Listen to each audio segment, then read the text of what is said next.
Oke, baik Pak Jiran, terima kasih. Assalamualaikum warahmatullahi wabarakatuh. Waalaikumsalam warahmatullahi wabarakatuh. Salam damai dan sejahtera buat kita semua.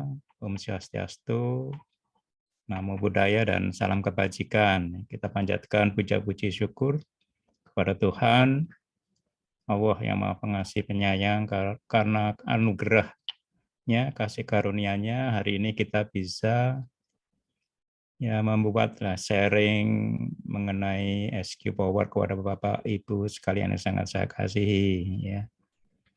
Baik, jadi seperti tadi Pak Jiran sudah jelaskan bahwa hari ini kita membahas bab kedua. Ya. Jadi kalau kita lihat isi buku ini ya Bapak Ibu. Jadi bab pertama mengenai pendahuluan dan spiritualitas itu sudah kita selesaikan, dan rekaman Zoom-nya saya kira Pak Jiran sudah mulai bagi ya Pak ya. Ya semoga bisa dibuka kapan saja ya. Karena kalau Zoom ini kita harus meluangkan waktu tepat pada saatnya ya. Nah, hari ini kita di bab 2 ini mengenai pikiran spiritual itu apa ya, mengenai karakternya, dan kedua karena pikiran sendiri sudah maya ya, tidak bisa kita jangkau secara fisik, spiritual itu juga begitu ya. Maka kita jelaskan mengenai bukti ilmiah yang sekarang sudah dilakukan oleh para ilmuwan ya, mengenai apa itu pikiran spiritual ya. Buku ini berisi 8 bab ya Bapak Ibu, tapi kita harus melalui satu persatu dari bab 1, bab 2, bab 3, bab 4 ya. Jadi bab 3 mengenai kelahiran pikiran spiritual ya. Jadi harus lahir dulu ya. Habis itu dia punya kuasa ya, otoritas kuasa pikiran spiritual itu di bab 4. Ya, begitu mengenai kuasanya itu bisa dipraktekkan di dalam pikiran spiritual yang sesungguhnya, yaitu mengenai anugerah dan iman. Ini penting sekali. Anugerah ini adalah bagiannya Allah, iman ini bagian kita yang sudah mempunyai otoritas kuasa pikiran spiritual. Nah, bab 6 mengenai identitas kebenaran diri spiritual. Nah, ini sangat penting ya Pak ya, karena identitas kebenaran diri yang dicari manusia itu bukan spiritual ya, jadi jiwani dan jasmani. Nah, itu sangat rawan diserang oleh musuh kita ya. Nanti siapa musuh kita akan belajar. Nah, setelah identitas ini kita punyai, baru manifestasi nyata kuasa pikiran spiritual itu terjadi. Itu baru di bab 7 Bapak Ibu semua. Nah, baru di bab 8 nanti kita praktek ya dengan studi kasus tentang uang ya, yang ini banyak dicari manusia ya. Itu kira-kira isi daripada buku ini. Jadi kita sekarang di bab 2 mengenai pikiran spiritual. Ya, saya tidak tahu karena kita mengalir saja hari ini selesai apa tidak ya. Yang penting bisa dipahami ya, tidak cepat tidak lambat ya. Oke.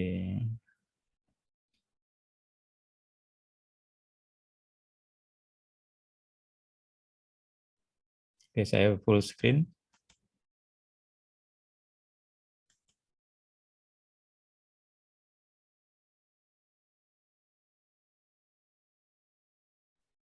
Oke, Bapak Ibu semua. Ini di bab 2 mengenai pikiran spiritual. Ini isinya 1, 2, 3, 4 ya. Apa itu pikiran spiritual? Itu yang pertama, yaitu ada 2 sumber, yaitu 2 jenis, 2 sumber, 2 asal dari pikiran, yaitu pikiran yang berasal dari manusia, pikiran manusia, dan pikiran Allah. Ya, ini yang pertama. Yang kedua, kita belajar karakter dari pikiran spiritual itu sendiri. Nah, karakter ini ada 2 ya, karakter umum dan karakter yang spesifik. Ini. Nah, yang ketiga, ini nanti kita jelaskan mengenai bukti ilmiah pikiran spiritual. Ya, ini yang dilakukan para ilmuwan saintis, yaitu pikiran epigenetik dan otak neuroplastis. Ini oleh Dr. Caroline Leaf ini, ya, ahli neurologis otak. Dan juga pikiran kuantum, ya, ini apa namanya, fisika kuantum yang berbeda dengan fisika klasik yang biasa. Ini menjelaskan tentang spiritual juga. Nanti kita bahas. Nah, yang terakhir mengenai bagaimana memprogram pikiran spiritual itu, ya. Nah, program spiritual itu kita lakukan ya secara bertahap dan tanpa usaha manusiawi kita. Jadi tidak ada metode 1, 2, 3-nya jelas, karena kalau metode 1, 2, 3 manusiawi kita itu bukan pikiran spiritual, itu pikiran jiwa kita. Ya. Makanya dari bab 3 sampai ke bab 8. Nah, ini isi daripada bab 2. Baik. Nah, kita mulai yang pertama, apa itu pikiran spiritual, ya. Apa itu pikiran, apa itu spiritual, ya. Pikiran itu apa? Yaitu pikiran itu ya sederhananya aktivitas batin kita, benak kita, kalbu kita. Ya, kalau apa yang kita logikakan, apa yang kita perhitungkan, ya, apa yang kalau itu di akal kita, ya. Terus kalau di perasaan kita apa yang kita rasakan, yang kita inginkan, yang kita kenangkan, ya, memorikan, ya, itu juga pikiran kita, juga tentang kehendak kita, apa yang kita kehendaki, yang kita cita-citakan, yang pengen kita jangkau, ya, itu juga pikiran. Dan pikiran juga apa yang kita percaya. Nah, itu semua pikiran, ya. Pada hakikatnya semua adalah pikiran. Nih, ya, jadi pikiran itu seperti itu, banyak banget. Begitu kita fokus pada sesuatu, itu adalah pikiran. Ya, baik, dan KS ini kitab suci menulis, ya, bahwa manusia itu adalah apa yang dipikirkan, bukan apa yang diperkatakan, bukan apa yang diperbuat, tapi apa yang dipikirkan, ya. Sebab manusia itu menurut penyelidikan para ahli di dalam satu hari itu memikirkan 60.000 hal per hari atau 1 kali per detik, besar atau kecil, sengaja atau tidak sengaja, sadar atau tidak sadar, mengambil keputusan. Ya, kita mau melangkah ke kanan, ngambil minum dan sebagainya, itu suatu keputusan di dalam pikiran kita yang jauh lebih banyak, ya, daripada perkataan kita. Ya, kalau kita berkata-kata berapa jenis di dalam satu hari saya nggak ngerti, mungkin 1000 juga sudah banyak, ya.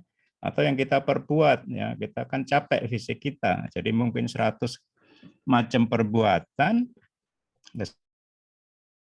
sudah banyak, ya. Jadi kesimpulannya bahwa kegiatan pikiran ini yang paling intens dilakukan oleh manusia.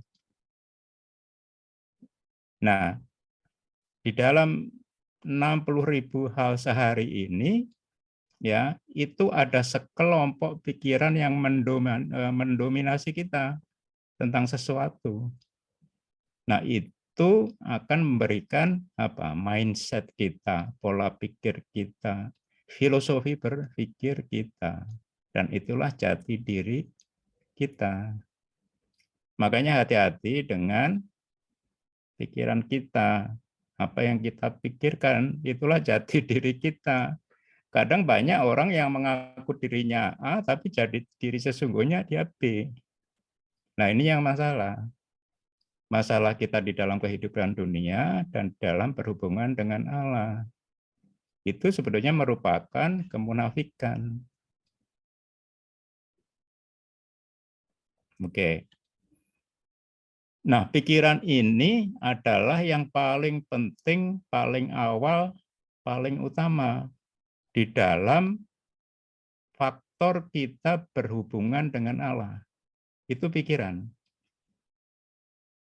Ya, kalau faktor hubungan antar manusia, manusia dan manusia itu perkataan kita dan perbuatan kita. Karena didengar oleh mereka, dilihat oleh mereka. Jadi harus nice. Kalau tidak ya ada masalah hubungan kita manusia dengan manusia, ya. Jadi manusia dengan manusia ini enggak lihat pikiran kita. Walaupun yang kita katakan sama yang kita pikir berbeda, nggak ngerti dia. Banyak yang pinter-pinter itu. Tapi kalau berhubungan dengan Allah, saudara enggak bisa apa-apa. Ketahuan pikiran saudara yang paling dalam. Kadang-kadang kita tidak mengerti ya pikiran kita yang paling dalam, tapi Allah ngerti lah, ini kan repot. Gitu. Artinya apa? Kita ingin A, ya berdoa A, sebenarnya pikiran kita B yang paling dalam. Ya Allah bingung. Wong kamu mintanya, kamu tuh inginnya B kok mintanya A. Jadi gimana? Nggak bisa terkabul itu, sulit. Itu Bapak Ibu semua. Ya, itulah pikiran. Ya, itu yang pertama. Nah, spiritual itu apa? Pikiran spiritual ya. Spiritual itu adalah kesadaran dari pikiran itu. Ya, kesadaran itu apa ya? Ya kesadaran. Kalau istilahnya tuh ngeh gitu. Ngeh gitu loh. Kita kadang-kadang baca sesuatu, belajar sesuatu nggak ngeh. Seperti itu. Nggak ngeh. Nanti saya tunjukkan waktu nanti kita bicara tentang bukti apa itu ilmu pengetahuan ya tentang hal spiritual itu seperti tadi dokter Caroline Leaf tadi dan juga ahli-ahli fisika kuantum. Dia tahu itu ilmunya, tapi nggak ngeh gitu. Wah itu apa? Nah ini yang masalah. Einstein itu sampai ya di ilmu fisika kuantum, tapi dia nggak ngeh Allah itu seperti apa. Nah ini masalah. Ya jadi ngeh ini agak susah ya. Jadi beda dengan yang kita sudah ngerti, paham dengan ngeh, percaya itu beda. Makanya saya belajar ini ya belajar ngeh itu sebetulnya. Kitab suci mengatakan bahwa karena iman ya kita paham bahwa jagat raya ini terjadi oleh firman-Nya. Jadi iman ini sebetulnya pikiran kita, pikiran spiritual. Ya, tanpa iman kita enggak ngerti ya bahwa jagat raya ini ya terjadi oleh fun kaya fayakun firman perkataan kalam Allah, enggak bisa ngerti. Makanya harus bilang jagat raya itu berawal dari Big Bang. Nanti kita belajar lagi di apa namanya di bab 2 ini. Ya terjadinya alam semesta. Hanya karena iman. Nah, iman ini adalah pikiran spiritual yang kita sedang bahas sekarang ini. Oke. Nah, firman Allah ini dari Allah dan Allah punya kerajaan, yaitu kerajaan Allah. Kerajaan Allah ini adalah kerajaan spiritual. Ya, yang ada lebih awal dan kekal dibanding dengan jagat raya yang besar ini. Dia di luar jagat raya yang fisik ini, yang katanya besar banget. Itu ya, dia kerajaan spiritual ada ya di dalam dunia makro dan mikro. Makro itu lebih besar daripada jagat raya ini yang sekian miliar matahari dan sekian miliar galaksi. Dan lebih kecil dari mikro, yaitu lebih ada di dalam ruh kita, di dalam kita, lebih kecil daripada atom, proton, neutron yang di dalam diri kita. Itu kerajaan Allah ada di situ. Dan dia ada lebih awal, ya, lebih dulu daripada jagat raya ini, karena jagat raya ini dicipta berasal dari kerajaan spiritual Allah, ya. Jadi pada mulanya adalah Allah.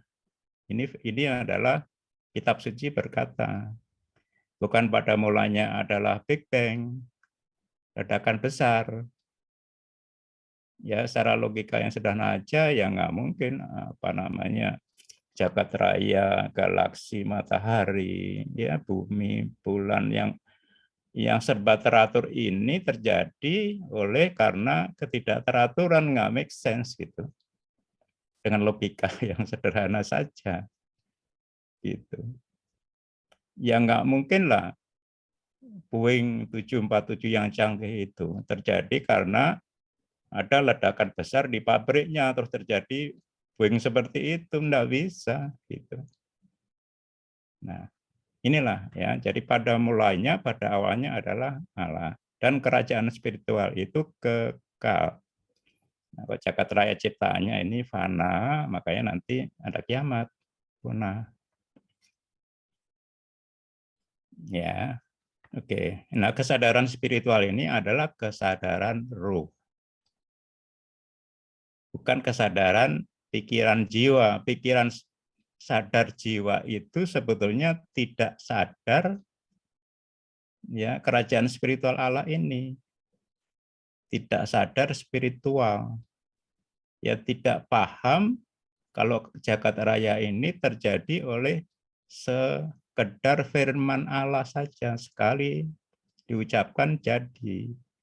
Itu pikiran sadar jiwa itu tidak sadar, enggak ya, kok enggak ngeh itu pasti enggak paham, pasti enggak ngerti. Karena kalau kita pikiran sadaran kita paham, ngerti, belum tentu juga ngeh. Kalau ngeh itu dari pikiran ruh bawah sadar kita. Nah itu kita nanti belajar ngeh itu bisa dipelajari itu dan dipraktekkan. Contohnya Isra Miraj ya, Nabi itu perjalanan ruh semalam menembus jagat raya ini. Ya, kenaikan Isa Al-Masih dan turunnya Rohul Kudus itu hanya dalam hitungan hari. Ya, yang menurut perhitungan para ahli itu memerlukan miliaran tahun cahaya, bukan tahun manusia, kecepatan cahaya 300.000 kilometer per detik. Kalau kita naik pesawat itu perlu miliaran tahun, alias tidak mungkin. Oke, ya udah jelas apa itu pikiran, apa itu spiritual.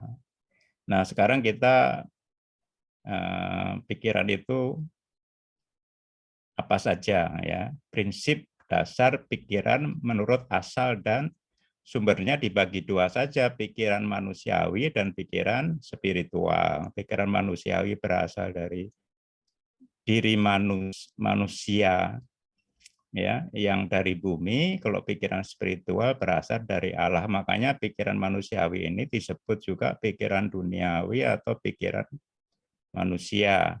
Kalau pikiran spiritual itu disebut juga pikiran roh atau pikiran Allah. Ya, ini karakternya kira-kira yang simpelnya ini adalah manusiawi, pikiran manusiawi ini sadar, kalau ini bawah sadar, pikiran spiritual. Ya, kalau manusiawi bersifat fisik, pikiran spiritual itu metafisik. Nah, metafisik itu sebetulnya tentang kuantum. Ya, nanti kita belajar pikiran manusia natural, ini supranatural, ya. Ini manusiawi berasal dari materi bumi, ini dari materi surgawi. Pikiran manusia itu terputus dari Allah, ya. Kalau pikiran spiritual itu terhubung dengan Allah. Makanya di dalam berhubungan dengan Allah, kalau kita pakai pikiran sadar manusiawi kita mengenal Allah dengan legalitas, dengan hukum-hukumnya. Gitu. Tapi kalau kita dengan pikiran spiritual, karena kita terhubung dengan Dia, Ya, itu dengan cara hubungan pribadi. Nah, itu beda. Seperti kita ketemu Pak Jokowi karena kita hanya tahu di TV saja karena tidak kenal, tidak terhubung, ya harus lewat satpamnya, prosedur dan sebagainya. Ya, tapi kalau anaknya, istrinya, ya nggak usah seperti itu. Nah, dan dunia ini sebetulnya kalau ada masalah terus dibikin tambahan legalitas, hukum ini, aturan itu kan gitu ya. Tapi tetap aja masalahnya ada gitu. Terus ada. Semakin dibikin tambah hukum, pelanggarannya nambah. Itu. Nah, apa namanya? Sebetulnya ya dunia ini nggak perlu tambahan hukum, ya. Tambahan manusia yang ngeh pikiran spiritualnya itu saja. Kalau manusianya yang penghuninya itu ngeh dengan pikiran spiritualnya, selesai itu urusan dunia semua. Itu seperti yang direncanakan Allah di Firdaus dulu dengan Adam sebelum roh Adam terputus karena dosa. Itu. Maka hati-hati dengan bikin hukum. Kalau nambah hukum, ya itu nambah pelanggaran, nambah masalah. Pasti di mana-mana. Oke. Nah, pikiran spiritual itu mempunyai kuasa ilahi, bukan kemampuan manusiawi, duniawi, enggak. Kuasa ilahi, jadi tidak bisa direkayasa dengan pikiran manusia. Memang tidak ada metode pikiran manusia yang akan ngerti Allah, ngerti pikiran spiritual ini, enggak akan bisa ngerti. Ya, cuman meraba-raba, ya kira-kira, ya bayang-bayang saja. Hanya satu jalan, yaitu dengan program pikiran spiritual itu dengan firman Allah sendiri. Itu saja. Nggak ada lain, maka kita nanti belajar bagaimana memprogramnya di situ. Ini yang terakhir di apa pikiran itu ya. Ini sudah pikiran itu apa, spiritual itu apa, prinsip dasar pikiran itu dibagi dua jelas ya, dan pikiran spiritual itu adalah pikiran Allah. Ya, kenapa? Karena Allah mencipta jagat raya ini dan kita semua manusia itu dengan firman-Nya perkataan. Tapi firman itu pasti berasal dari pikirannya dulu.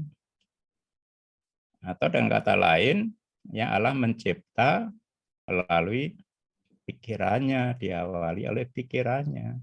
Jadi kalau untuk mengenal Allah hanya satu caranya, mengerti satu pikiran dengan Allah. Itu seperti kalau kita ya di mana lah organisasi apa saja kita kerja di kantor dan sebagainya. Kalau kita pengen di karirnya baik ya, ya kerja keras ya ikutin SOP itu sih umum ya harus semua begitu ya. Kalau kita nggak ngikutin aturan ya nggak kerja keras ya udah pasti dikeluarkan gitu.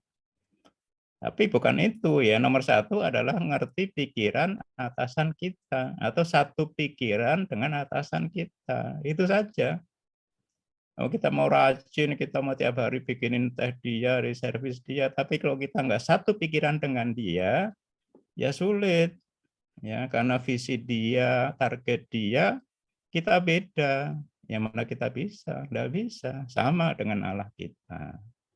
Nah, masalahnya menurut pengamatan yang bukan pengamatan ya, ini adalah data yang aktual ya dari para ahli spiritual ya yang dan saya sendiri melihat juga ya.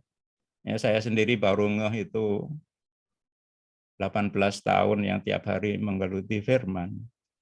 Ya, hanya 1% ya daripada manusia yang mendalami firman, yang saleh, yang sadar pikiran spiritualnya. Nah, ini masalah.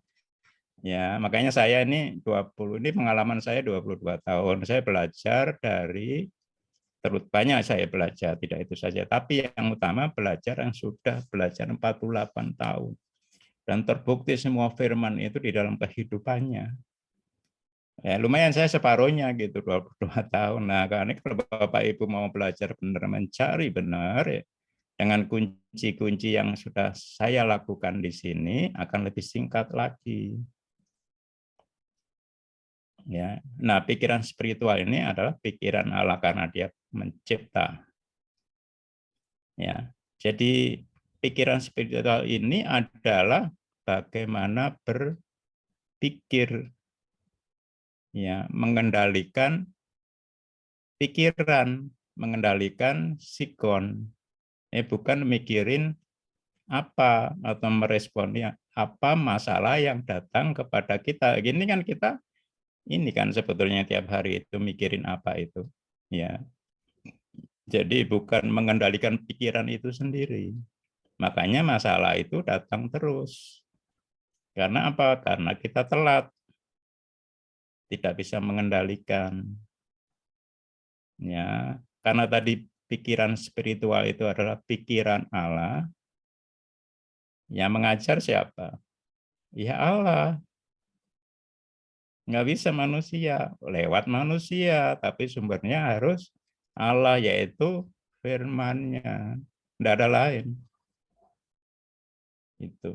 Nah, karena firman-Nya itu bersifat spiritual yang berbeda dengan cara pikir manusiawi kita. Nah, ini yang masalah. Makanya kemarin saya kasih tahu tentang ilmu pengetahuan ilmiah dan ilmu pengetahuan spiritual atau pewahyuan, head knowledge dan revelation knowledge. Itu beda banget.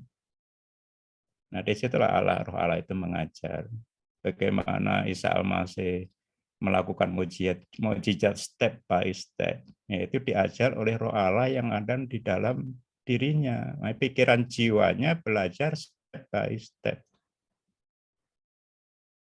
Ini Bapak Ibu di halaman pertama 21 mengenai apa itu pikiran spiritual.